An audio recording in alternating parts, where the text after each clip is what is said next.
Pleasant and blessed day, members of the Trinidad and Tobago Police Service Social and Welfare Association. Today I would like to take the opportunity to engage you all in my capacity as Vice President of the Association. And it's concerning some issues that came into being as a result of a meeting that took place approximately 3 weeks ago. Now, I would firstly bring it into context by using the term salary negotiations. And I'm using the term salary negotiations loosely because all members should be aware that at this point in time, that matter is before the court. Having said that, a meeting was held, and the meeting's topics were an update regarding our present salary position, promotions regarding constables to corporal, and as in keeping with all other meetings of this nature, other matters. So during the course of that meeting, as is customary, as is catered for in the rule book, a member raised a motion. And I'm saying a member to mean a person who sat amongst the general membership, not any member of the executive.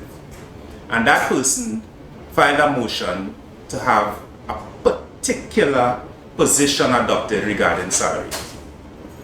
In this regard, that particular motion went to a vote, and persons voted in favor of the motion. What the motion was? To accept the 4% regarding the CPO's offer. Now, the significance of that is democracy at play. Because prior to that meeting, we rejected 2%, we rejected 4%, and we rejected other issues that were engaged in salary negotiations prior. And when I say we, not the 8 persons who form your executive, but you, the general membership. What we have seen though is that persons, based on whatever their agenda is, have now sought to undermine persons by feeding what we'll call misinformation. And I'm saying persons to undermine the fabric of the association. Misinformation in that they are giving persons the impression that the executive wanted and placed things in place in order to adopt a certain course of action. Nothing could be further from the truth. Additionally, there were persons who were saying that there wasn't a quorum. A quorum for a meeting is 80 persons, 106 persons were in attendance.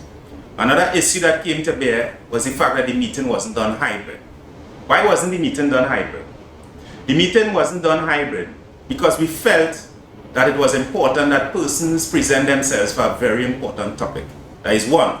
The other issue was the fact that our past meetings that were done hybrid resulted in information leaking out to persons who were part of the meeting and who are not members of your association. I must note that in all meetings, or in most meetings in recent times, where hybrid approach was utilized, for the most we would have gotten is 135 persons. That is being both physical and virtual. So having 106 persons present physically in itself was something that was a much greater attendance than we would have usually seen. Additionally, our rule book does not cater for it, and we know in order to adopt that particular position, it meant that motions had to be filed. Be that as it may, we took a position and we stand by that position. Another issue that came as a result of that meeting was the discussion regarding lawyer fees. So the president stood up and he mentioned that a particular lawyer was recommended, and he also mentioned that our legal fees could come up based on a historical perspective within the realm of $350,000. Following that, based on misinformation again, we were surprised to learn that a lawyer was of the view that the association president said that he charged $350,000. Nothing again could be further from the truth. So we felt it necessary in order to engage you, our members, in order to address this very critical situation, and in order to restore that level of confidence that you have in us regarding the way we manage the business of the association. How do we send messages regarding our meetings? Because that was another point of issue.